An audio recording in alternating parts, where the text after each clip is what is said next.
Hare Krishna. So it's a great fortune and privilege to be here again, this most holy place, Shri Bhaktivedanta Manor Dham. Coming very early this year. Usually it's a year's gap, just within a couple of months back again on the insistence of the devotees here.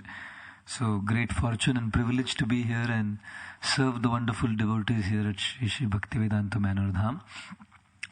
I'd like to take the blessings of the senior Vaishnavas and Vaishnavis present here before I would speak on this verse this morning.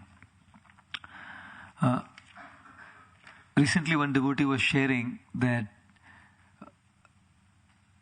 here in London you have this university called UCL, is it? Okay, I thought it was ULC. And Krishna consciousness, spiritual life is also university life, he said. He said, here you have UCL, but we have UBY. And he said, UBY is the University of Bhakti Yoga. And just like in a university, one needs to have certain qualities to be able to get admitted for a course. Similarly, in the University of Bhakti Yoga, also one needs to have certain qualities and qualifications before one is admitted in the process of bhakti. He said, just like in a university, one has to pay fees to be able to take the course. Similarly, in the University of Bhakti Yoga also one has to pay the fees of many times giving up one's temptations and attractions to be able to practice continuing Bhakti Yoga. He mentioned that just like in the university, a student has to take exams in order to get a degree. Similarly, in the University of Bhakti Yoga also, a student has to take exams. Krishna puts a lot of tests and exams to his devotees before he finally awards the degree. Just like in a university, there is a dean who will see whether the student has fared well or not and then finally offer the degree. Similarly, the University of Bhakti Yoga has the dean, which is Lord Krishna. And the head office where Lord Krishna, the dean, sits is the heart. Mattah smritir jnanam apohanam cha sarvasya chaham hridhi sannivishto. And just like when a student qualifies by passing all the exams and showing excellent behavior and commitment to his studies, then the dean will give a certificate, where he gets his degree. And once he gets his degree, then he can come out of the college, the university, and start working in the world outside. Similarly, in the University of Bhakti Yoga also, finally when the devotee qualifies and passes all the exams and tests that Lord Krishna gives, then he gets a degree from Lord Krishna, certificate, and the certificate is love of Godhead, And when the certificate is achieved, then one can get out of this material world, just like a student gets out of the college. And then he can seek employment in the spiritual world, Bhaktisiddhanta Saraswati Thakur quoted that verse from Chaitanya Charitamrita. Das kari vetan more deho premadhan. You employ me, Lord Krishna. You employ me as your servant and give me the remuneration of love of Godhead. So a devotee then passes out of this material world and enters into the spiritual world to serve Lord Krishna in the spiritual world, getting his remuneration as love and more service. And therefore there is a very similar parallel there. University education, universities in this world, and the University of Bhakti Yoga, where one graduates to go back to the spiritual world. But what is very, very crucial and important is that a devotee has those qualities and qualifications in order to graduate, just like a student. And here in this episode we find Prahlad Maharaj. The very title of the chapter is Prahlad, the saintly son of Hiranyakashipu. All the saintly qualities and qualifications of Prahlad Maharaj ultimately solicit the mercy of the Supreme Lord, who comes as Narsimhadev, protects him, and at the end of the life of Prahlad Maharaj, he goes back to the spiritual world. Thus, having fantastic role models in the Srimad Bhagavatam, in the Chaitanya Charitamrita, in the world of Gaudiya Vaishnavism, our acharyas, and in contemporary ISKCON, to have fantastic role models whom we can emulate and learn from as to what qualities we can acquire in our own personal life to be able to graduate out of this material world is very crucial and important. Just like a person in college, he wants to graduate, then the other student will take his role model. He wants to excel in his career, excel in his academics, then the other student will take his role model. Similarly, in this University of Bhakti Yoga also, there are many, many role models that we can learn from, and Prahlad Maharaj is one. Srila Prabhupada was at Hare Krishna land Juhu in the early days. I mean, just when we were kind of getting the Hare Krishna land, I read there's a drama on Prabhupada's disappearance day on, the struggle of the Hare Krishna land Juhu story.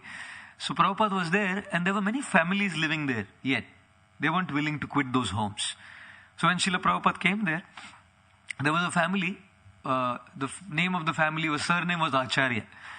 In India, many families have this title Acharya, Their name will be Ram Krishna Acharya, Gaur Gopal Acharya. Acharya was their surname. So they were a little favorable. So Srila Prabhupada, along with some of his American disciples, he entered into their house. And as soon as Prabhupada entered into the door and just sat on the couch, Prabhupada just closed his eyes and said, "And thus we have taken shelter of the Acharyas." Of course, he meant going into the house there, but that was more deeper than just taken shelter of the home of the Acharyas. Prabhupada said, "And thus we have taken shelter of the Acharyas."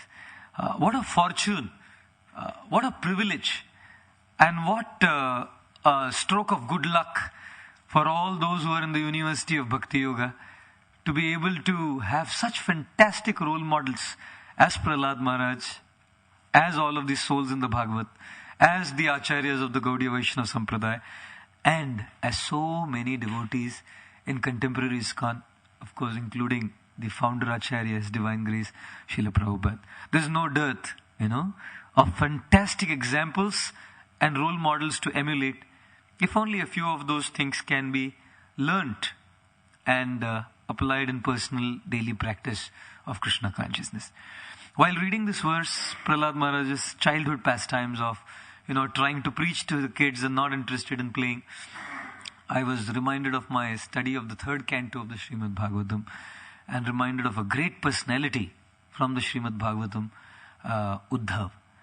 And this morning I would like to talk about 10 qualities of Uddhav. Each of these qualities very, very amazing, and giving deep insights in the practice of Krishna consciousness in our own personal lives. And we will learn as the discussion progresses how Uddhav has a lot to tell us from his own personal example. So, about Uddhav's childhood, the first quality that we learn is detachment. Uddhav, when he was a little child, 5 years old, his mother would call him for breakfast. Yaha panchahayano matra pratar ashaya yachita. Yachana means begging. The mother would come and beg of the child. Pratar ashaya. The breakfast is ready. Please come, Uddhav. Come and take your breakfast. And Uddhav, when he was just 5 years old, requested for breakfast again and again, would not want to eat. Completely detached from eating. Completely detached from any of the bodily needs. Very rare to find such kids, isn't it? Very rare to find children who are completely detached from their bodily needs. But I would say there are a lot of kids who are also completely detached from their bodily needs when they're playing. When you see kids who are playing, they're so busy playing, so absorbed in their play, that the mother's coming, "Son, come back home for lunch, come back for breakfast, come and do your study, come and, be with your father." Then the child is totally detached. The child is detached from the mother, the child is detached from the father, the child is detached from eating, the child is detached from sleeping, the child is detached from the physical wounds that he gets while he's playing. Why? Because he's playing. Uddhav was completely detached from any bodily necessities. We see Srila Prabhupada also very much detached from any bodily needs. Once Srila Prabhupada said, "So I'm hardly eating now, I'm hardly sleeping, and in regards to sex life, I've even given up sex life, so I guess I'm a liberated soul now." Srila Prabhupada said, "I guess I'm a liberated soul." And while Srila Prabhupada was in Surat, before going to Surat, there was a great reception for Srila Prabhupada. Bhagubai Jariwala gave a tremendous reception to Srila Prabhupada.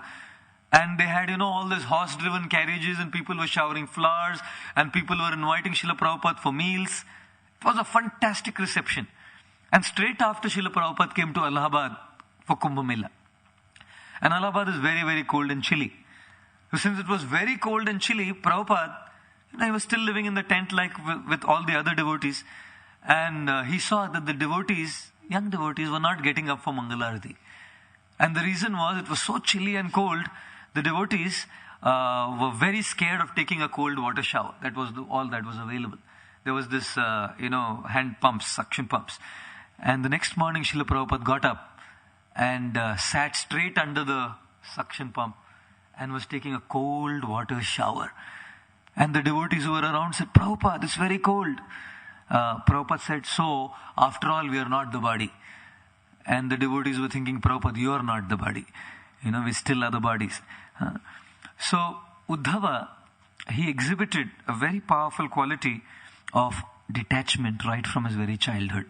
5 years old, but not interested in eating. His mother was pushing him, come and eat breakfast, come and eat breakfast. But beyond any bodily needs, had transcended bodily needs because of his second quality, and the second quality is that of absorption. When there is absorption, one can easily transcend bodily needs.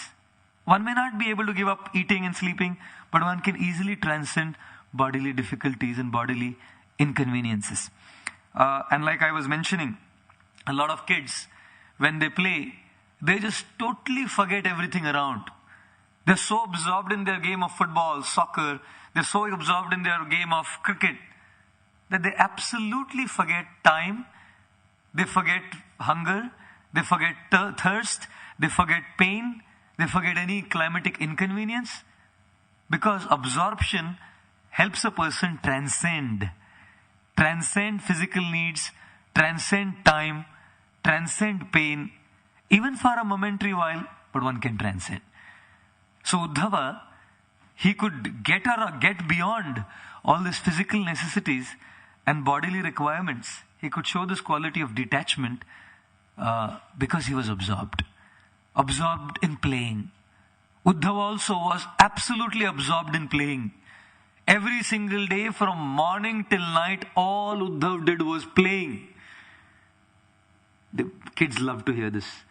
Kids love to hear this verse and the purport to this verse. That all day long, all Uddhav did was play, play and play. Nice, isn't it? No kids are sitting here in the class, otherwise the parents will have trouble. In the class it was said, all Uddhav did was play, play and play. So, one should not mistake then that a little child who's playing and Uddhav who's playing is the same. One might think that Uddhav and children who are playing in this world are both the same. I don't know how many of you have seen, I don't know if it's here in England, but in India, during the Diwali season, they have this fireworks. And in fireworks, they have a small box that you get. That small box, I don't know if it's here in England, it's called Saap Ki Goli. Snake tablets. This little black tablets. And all you do is you put that little tablet, little kind of a pill, on a paper or on the ground, and you take a matchstick and you light it up. And when you light it, suddenly you find, it starts curling up. From this tablet you find all this kind of stuff coming. It's like a snake, black snake. And it goes on, and after the tablet's over, it just stays there. And as soon as you touch it, it crumbles down to ashes. So, you have a snake which is on a Diwali, fireworks day snake. And you have a real snake. The real snake, you touch it, it bites. A fireworks snake, you touch it, it crumbles down. So we can never compare ourselves with great souls. Great souls are compared to the original snake, not in the wrong sense. Right?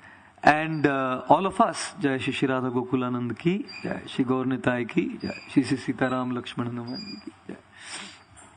And all of us are compared, the practitioners are compared to a pill, the fireworks pill. It looks the same, looks similar, but easily crumbles down. So although Uddhav's playing and the playing of any child in this world is not the same, because Uddhav was a liberated soul.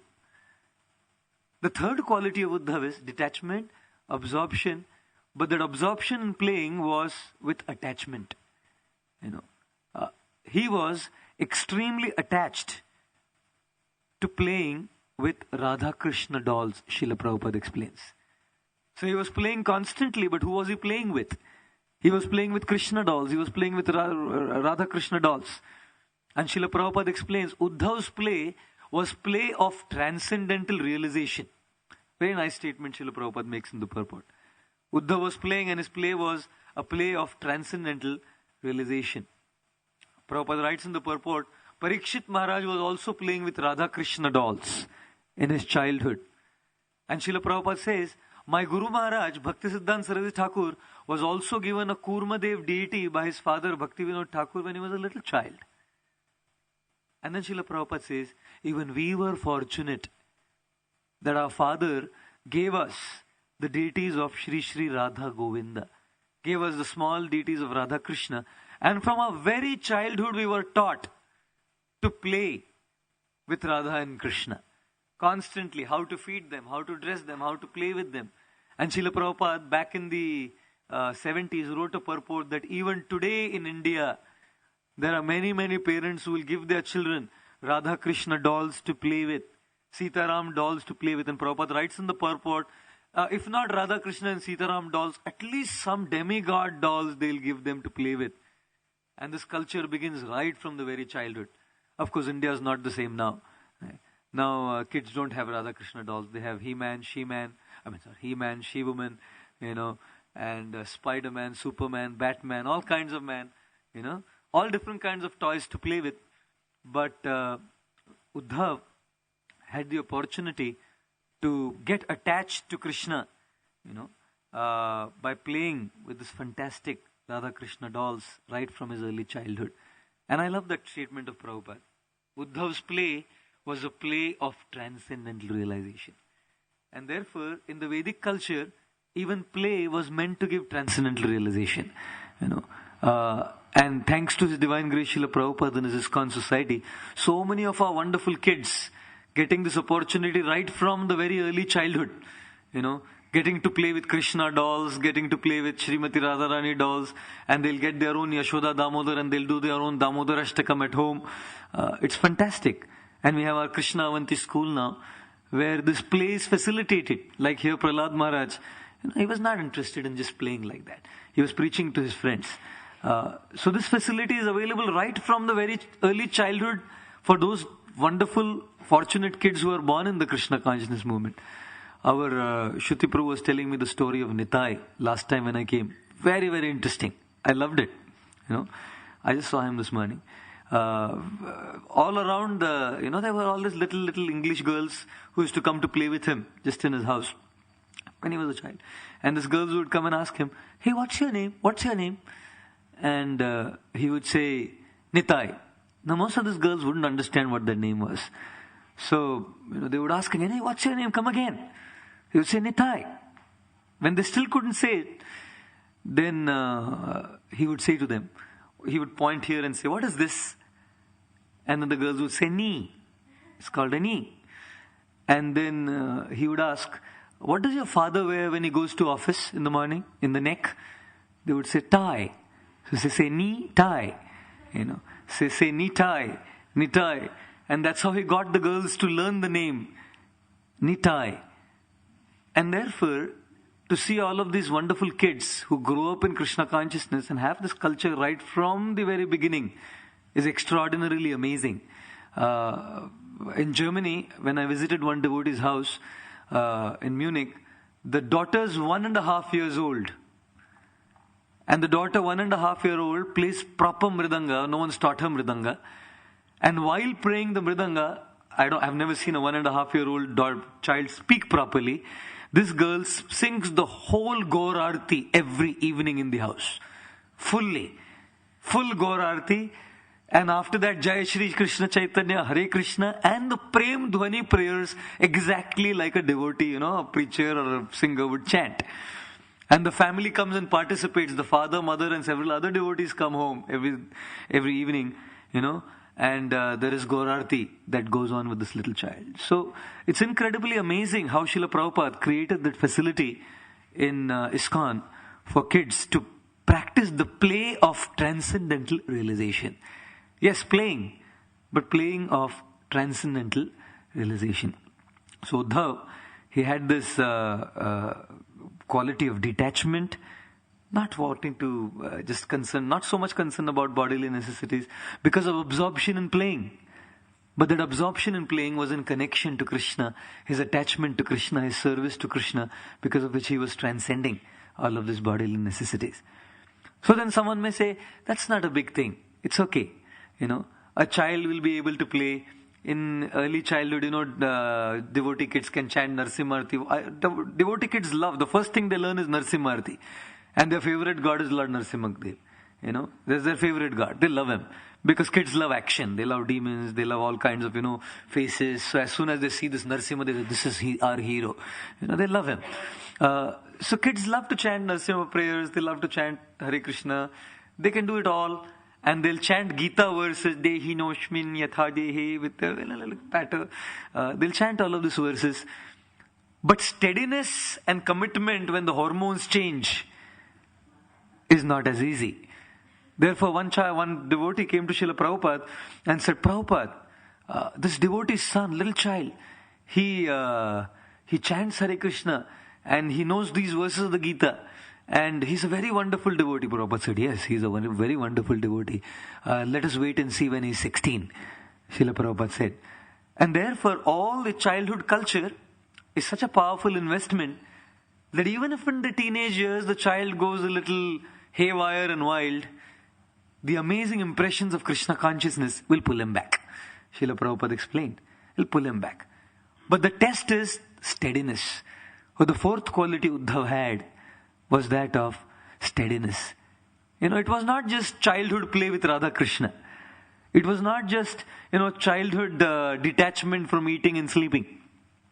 Steadily, Uddhav exhibited the quality of devotional service to Krishna.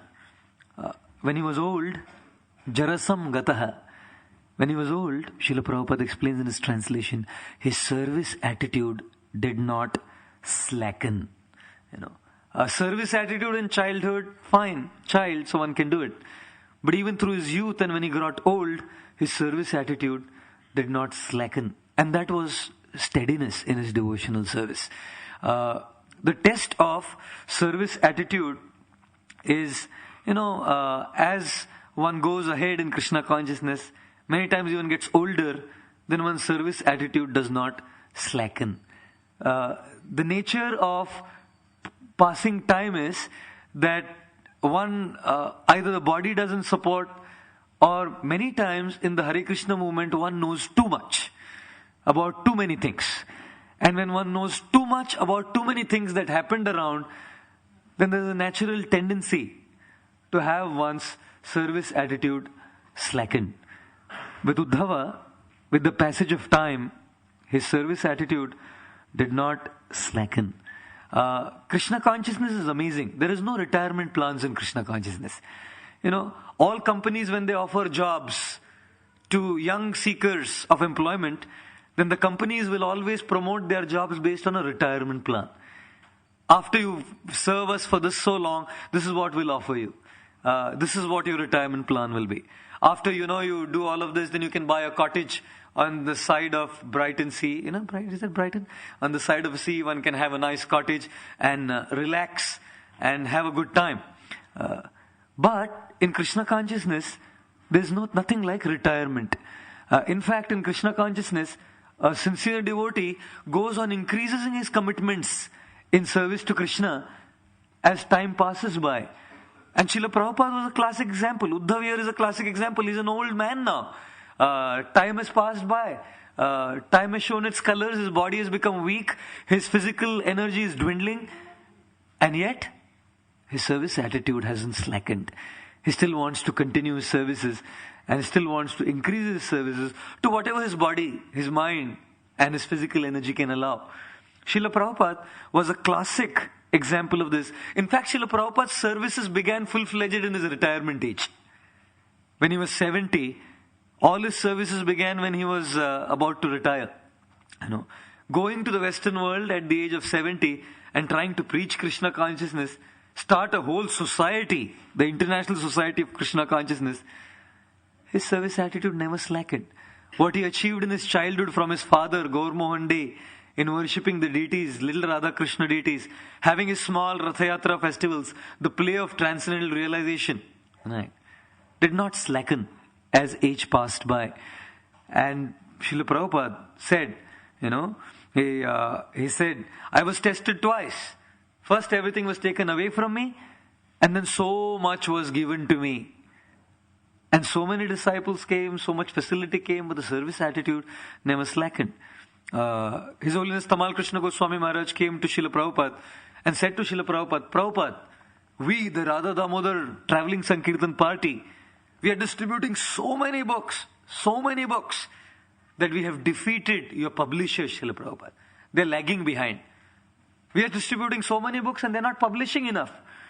Srila Prabhupada said, they may be lagging behind, but if you ask me, both of you, the distributors and the publishers, are lagging behind. Because I am writing at such a pace that the publishers cannot publish. And when was he writing? He was writing at the age of 74, 75. And therefore, there's nothing like a retirement plan in Krishna consciousness.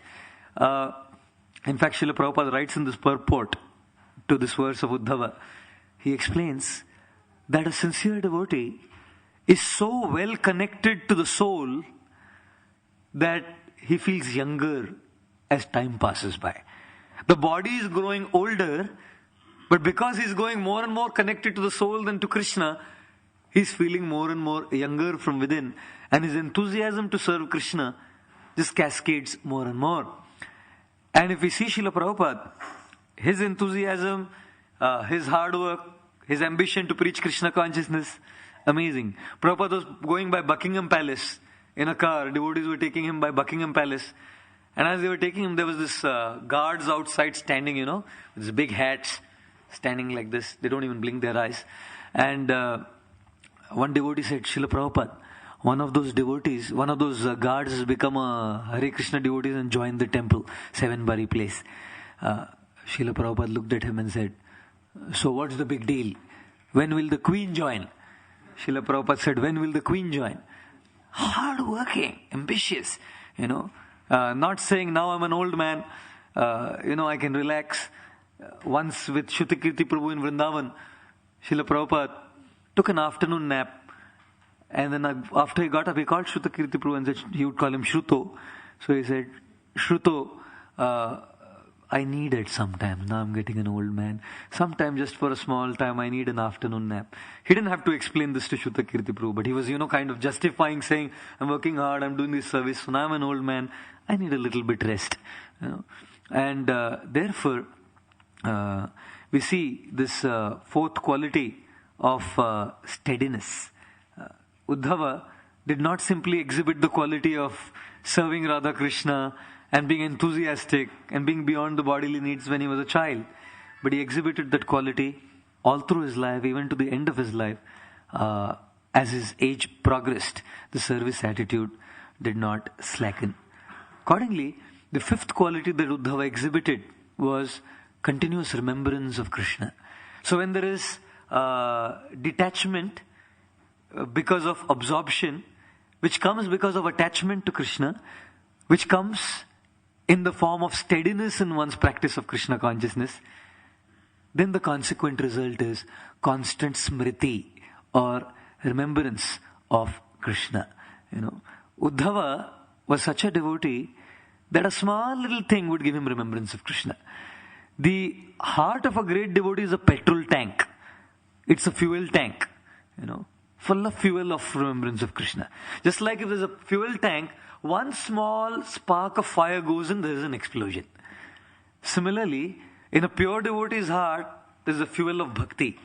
A small factor situation is like a spark, and immediately it sets in an explosion of remembrance of Krishna. This explosion of remembrance of Krishna is called Uddipan in the Bhakti Rasamrita Sindhu. Srila Rupa Goswami explains this as Uddipana. Deepa means fire again, lamp. Uddipan means a little small spark goes in. A sight of a board, unalloyed steel. And what is Srila Prabhupada reminded? Ahituki, apratihata bhakti. And Srila Prabhupada coined that phrase, unalloyed devotional service. He saw unalloyed steel. And suddenly, unalloyed devotional service. Srila Prabhupada sitting in Los Angeles. And there's a breeze that comes by in New Dwarka garden when Srila Prabhupada sitting with all of his devotees. And as this breeze comes and touches Srila Prabhupada's body, he says, I am feeling that Lord Krishna is embracing me. And then, once while sitting on the asan in New Dwarka in Los Angeles, Srila Prabhupada said, I feel that I am sitting on the hand of Krishna. And then he looks at the blue clear sky in Los Angeles and says, this is the color of Krishna. And here in England, when Prabhupada's walking by, so many times, so many situations all around, simply creating that remembrance of Krishna. One spark entering into the fuel tank of the consciousness of a great soul creates a big explosion of remembrance in Krishna. But it's preceded by these other qualities. It doesn't come immediately. And therefore, when one wants to remember Krishna constantly, one wants smriti, then it must be preceded by the other qualities of detachment, of absorption, of attachment to Krishna, and of steadiness, in spite of all ups and downs, in spite of age, in spite of whatever situation, in spite of whatever circumstances. When all of these qualities are there, then the next quality is smriti, or remembrance. And therefore, when Vidura came to Uddhav and asked him about Krishna, that one word was like a password, was like the spark. It set in a big explosion in the heart of Uddhav. And suddenly, Uddhava remembered Lord Krishna. As an expression of that remembrance, the sixth quality was ecstasy. Uddhava suddenly went into divine ecstasy. His hair stood on end, he had tears rolling down his eyes. He was choked up, he could hardly speak, And as Uddhava was exhibiting this ecstatic symptoms, Vidura was watching all of this. Three things very important to remember about ecstasy is, number one, it takes one to know one. Vidura could understand that Uddhava was in ecstasy because he himself was a great soul. And thus one can never say that X, Y or Z devotee is in ecstasy and come to a conclusion like that, because it takes one to know one. Only one who is experiencing this kind of joy can understand that another is experiencing such kind of joy. Or one has to be so exalted, like the six Goswamis, like Srila Prabhupada, that they create an aura around and we feel, here are people who have such greatness. One person came to, I believe, New Dwarka temple again, Los Angeles, and in the temple room, started showing some ecstatic symptoms, started rolling on the temple floor. And as he was rolling down there, devotees were confused what to do. So they came to Srila Prabhupada and said, Prabhupada, this is one person in the temple room exhibiting some ecstatic symptoms. Srila Prabhupada said, Prabhupada knew who it was, and Prabhupada knew what he was doing, feigning it. Prabhupada said, you can go and kick him on his face, and if it's ecstasy, he'll continue with the ecstasy. If it's not ecstasy, then you'll know what. You know what. Of course, we never try such things. We never imitate such things, but Prabhupada did say that. And therefore, with ecstasy, number one, we know that it takes one to know one. Secondly, Uddhava did not exhibit these ecstatic symptoms in public. He did not sit on a Vyasasan and start exhibiting all these symptoms in public to make some cheap show and then gain followers and gain money and gain good name and fame.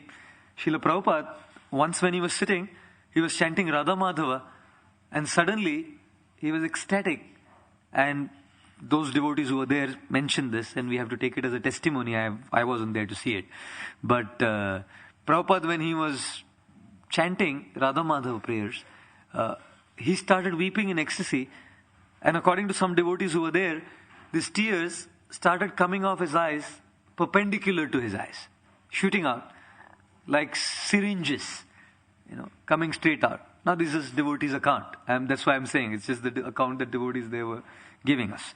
And when Prabhupada realized this, immediately when he saw the many devotees around who wouldn't understand, he withdrew his ecstasies and came back to normal and chant Hare Krishna. Chant Hare Krishna, he told the devotees. And therefore ecstasy is not exhibited in public. Uddhav here was exhibiting these ecstatic symptoms because it was only Vidura there. And thirdly, Uddhav knew that Vidura himself was such a great soul, right? There's no question of any misunderstanding there. There's no question of, cheap imitation and sahajiyavad. Then such ecstasy can be revealed. When everyone around is on the platform of prema and bhava. Yes, can I, yeah. I'm just covering the points. Yeah. Yeah. So, Uddhav revealed ecstasy not on a public forum. Vidura understood because he himself was exalted. And Uddhav understood that he knows there's Sajatiya Sangha, Bhakti Vinod Thakur explains. Sajatiya Sangha is like-minded association of the same level. And therefore he could exhibit these kind of symptoms. The seventh quality of Uddhav was, although he was exhibiting these ecstatic symptoms never become a hindrance in his service. Therefore, devotees never gave personal ecstasy preference over devotional service to Guru, Krishna and devotees. Uddhav realized that Vidura had asked him a question about Krishna. That was his service to reply to Vidura. Vidura was already in great anxiety because Krishna, Balaram had left this planet. And it was his responsibility and service to give solace to Vidura. That was his service. So there is a service to a Vaishnava, Vidura. And there is personal ecstasy because of remembrance of Krishna. And there's always a conflict. Even in our own life as a practitioner devotee, what to speak of a prema bhakta, in a kirtan when there is tremendous ecstasy and there's a service to be done, there's a conflict between personal ecstasy in hearing a fantastic class or in participating in an exuberant, exhilarating kirtan, right? And a service to the deities, to the devotees, to the spiritual master. There's always this conflict, right? And therefore, the seventh quality that Uddhav exhibited was to always know what is the highest priority. His priorities were clear, and the priority was not personal ecstasy. His priority was service to devotees. He wanted to serve Uddhava, Vidura. And therefore he restrained himself. He restrained his tears. He came back. The verse explains he came back to the material platform to be able to serve Vidura by giving answers to his queries. We find Daruka, he is fanning Lord Krishna. And while he is fanning Lord Krishna, suddenly his eyes are flooded with tears, seeing the beauty of Lord Krishna. And Daruka is cursing his tears of ecstasy. I don't want these tears of ecstasy. To hell with these tears of ecstasy because it's obstructing my service of fanning Lord Krishna. Mother Jashoda, Damodar month, having Krishna on the lap. And then the milk on the stove is boiling down, flowing down. And what is she preferring? She's ecstatic seeing Krishna. She's beholding the beautiful face of Lord Krishna, which is putting Krishna down. Keeping her personal ecstasies aside, only to do one thing, and that is devotional service to Krishna. And therefore the seventh lesson here from Uddhava's personality is incredible. To resolve the conflict between personal ecstasy and priority. Right? Priority being devotional service to the Lord, Guru and devotees. The eighth quality that Uddhava exhibited was sensitivity. Right? Extremely sensitive to the needs of other devotees. We have Vidura sitting there. Uddhava is in great ecstasy, remembering Krishna. And he understands the needs, the interests and the concerns of the person who's sitting in front of him. That is a great devotee leader, right? Who understands the needs, the interests and the concerns of the person whom he is dealing with. If Krishna on the battlefield of Kurukshetra would have given his friend Arjun wealth, that wouldn't have pacified him. And if Krishna in Dwarka would have given his friend Sudama knowledge, that wouldn't have pacified him. Both were his friends. Sudama needed wealth, Arjun needed solace through knowledge. And therefore, Krishna knew what his need was, what his interest was, what his concerns were. And he was extremely sensitive to the needs of the people whom he was catering to. A Vaishnava, a leader, is extremely sensitive therefore. And thus Uddhav, understanding that Krishna and Balram have passed away and Vidura is in great grief. He didn't want his ecstasy while Vidura was in grief. That was his need, to take away and give some solace. Uddhav came out of ecstasy to give that, to cater to his needs. Srila Prabhupada also very, very sensitive. One girl in Australia met Srila Prabhupada, I think it was Melbourne, and said, Swamiji, why didn't you come to Australia before this time? And Srila Prabhupada said, because you were not born yet. I was waiting for your birth. And she felt, my God, Swamiji is so concerned about me that he came only after I was born. And inspired her to take to Krishna consciousness. Once Srila Prabhupada said there are 3 ways of flying. One is you just chant a mantra and you're there, wherever you want to go. Most people today would want to have it, especially when the aviation industry, the fuel prices are hiking up and the tickets are going up. You chant a mantra, go to India. Prabhupada said the second way of flying was through pigeons. I don't know how he said that. And he said the third way of flying was by airplanes. He said that is the lowest, low class way, he said. So when he said that, then one reporter said, Swamiji, you just mentioned 3 ways of flying. So why don't you fly by mantras? Why did you fly by planes? Srila Prabhupada said, just to be one amongst you. I just wanted to be one amongst you, and therefore I fly by planes and not by mantras. Allen Ginsberg, he called it Ginsberg, so I'm saying it's Ginsberg. He said, Prabhupada said, Allen Ginsberg.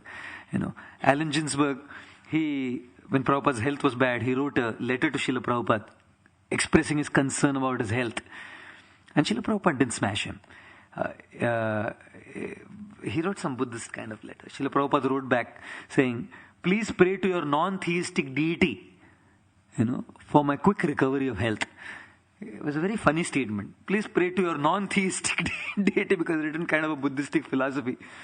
And therefore Srila Prabhupada was extremely sensitive. What to say, whom to say to, according to the particular person in front of him. Exactly speak and do what is needed for the person to feel inspired in Krishna consciousness. Sensitivity is on several levels. First is physical sensitivity. Physical sensitivity means, someone's hungry, give him some prasad. Someone's sleeping, don't make thumping sound on the floor so that, it doesn't get disturbed. Someone's thirsty, give him some water. Someone's unclothed, clothe him. That's philanthropy and altruism, more or less. Sensitivity on a physical level. Then there's sensitivity on a mental or an emotional level. And that sensitivity on an emotional or physical level is more to be concerned about others' feelings, how they feel when we deal with them. What we say, what we do, how we behave, how we interact, how we deal with others, how others will feel by my saying things like this, how others will feel if I deal with a person like this. Very high level of sense. It requires great amount of advancement to do that. To be concerned about how others feel. Anyone can cater to physical sensitivity, feed them, clothe them, give them a drink. But what about how others feel? And then there is spiritual sensitivity. Spiritual sensitivity is to be very, very sensitive to others' faith. Tana kritsna vidomandan kritsna vinna vichalayet. Lord Krishna explains in the Gita, one should never unsettle anyone's faith. If everyone starts thinking, oh, we are the Hare Krishnas, we are the ISKCON people, we are the holier than thou people, with the halo around our heads, then we are doing the same thing as everyone else is doing, And therefore, it's very, very crucial and important, very, very crucial and important that we be sensitive to the needs and interests and concerns of the other faiths as well. A dog will recognize his master no matter what clothes he comes in, and therefore a faithful devotee, like a faithful dog, will recognize the Lord whether he comes as Krishna, as Ram, or in any other particular form in a certain faith. Bhaktivinoda Thakur explains this. Srila Bhaktivinoda Thakur in his Shikshamrita explains that when I go to visit a church, he said, I see my Lord Sri Krishna, who has taken a certain form or has sent one of his representative and sons to inspire someone to come closer to him in whatever way is possible. This is Satchidananda Srila Bhaktivinoda Thakur, who wanted to build the church of Gaudiya Vaishnavism, And therefore, that is tremendous amount of sensitivity when there's dealings with people. So Jiva Goswami explains 2 things needed to go back to Godhead, only 2 things. One is attentive chanting, and second is attentive dealings, where one is concerned about how others feel, how, what their needs, their interests and concerns are. Uddhava was very, very sensitive. When he saw Vidura in grief, came out of his ecstasy to be able to deal with Vidura on a platform that he wanted. Therefore, in the spiritual world, even the lowest species, apparently, there's nothing like a lower and higher species, apparently from the material paradigm, even the lowest species are the most sensitive. And in the material world, the most evolved species are insensitive. The most evolved among the 8,400,000 species is human beings. And we see humans the most insensitive to dealing with others. Whereas in the spiritual world, apparently the lowest species are with the highest level of sensitivity. We find in the spiritual world Tulsi, Now Tulsi is a plant apparently. That's why I say I'm not comparing to be ordinary species. Just from the material paradigm, a plant, But what is the sensitivity of a plant to be able to deal with others?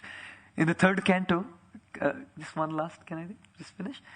In the third canto of the Srimad Bhagavatam, we find all the different plants there, Mandara, Kunda, Karaba, and all these plants, so sensitive. They realize Tulsi is so dear to Lord Sri Krishna. She loves Krishna. She's at the feet of Krishna. They deal with Tulsi accordingly. They don't just deal with Tulsi, just another plant. Because there is a very high level of sensitivity. And to conclude, last two qualities just in 2 minutes. Uddhav was told by Lord Krishna, all the Yadavas went back to Godhead. Lord Krishna told Uddhav, you stay in this world. He gave your association to the sages of Badrikashram, give your association to the gopis of Vrinda, you stay in this world. And therefore, there are two kinds of devotees. One is a devotee who is a faithful devotee, and second is a trustworthy devotee. Faithful devotees, all devotees can be faithful. But trustworthy devotee is a devotee who is trusted by the spiritual master, and because he is trusted, he is entrusted with responsibilities because of his level of advancement. And therefore the spiritual master loves every devotee, every disciple. But does the spiritual master trust every disciple is the question. And to be able to be trusted, then all of these qualities precede. And thus, such a trustworthy devotee was Uddhav, that Lord Krishna told him, no, you stay here. Stay in the material world, because he knew he would be unaffected by what's going on around. And to conclude, in spite of all of these 9 qualities, Uddhav had the quality of humility. Usually with all of these, one would not be so humble. Uddhav, we find, is saying that in the same chapter, third canto, same chapter, second chapter, Uddhav is in his remembrance of Krishna saying even the demons were so absorbed in Krishna, maybe in an inimical way, but I haven't been able to absorb my consciousness in Krishna. And we know the story of how Uddhav wanted to become a blade of grass in Vrindavan, to be stamped by the lotus feet of the gopis of Vrindavan. Srila Prabhupada also, following in the same line, exhibited this amazing quality of humility. And once someone came and said, Srila Prabhupada, you look exactly like your spiritual master. Srila Prabhupada said, like my spiritual master? What comparison you're making? He's gold, I am iron. Don't compare me with my spiritual master. Extremely humble and always giving credit to his spiritual master. So here we find in this character and the personality of Uddhav, the qualities of detachment, the quality of absorption, the quality of attachment, the quality of steadiness leading to remembrance, which leads to ecstatic symptoms. But the priorities are clear. In spite of ecstatic symptoms, priorities to serve. And in spite of being on that platform of absorption, high level of sensitivity in dealings with others, leading to trustworthiness. That's what led to trustworthiness. And finally, the great virtue of humility. So we find here, I just saw the word playing, and Prahlad Maharaj is playing in the school playmate. So I just thought Uddhav was play, what was his play, and I thought I'll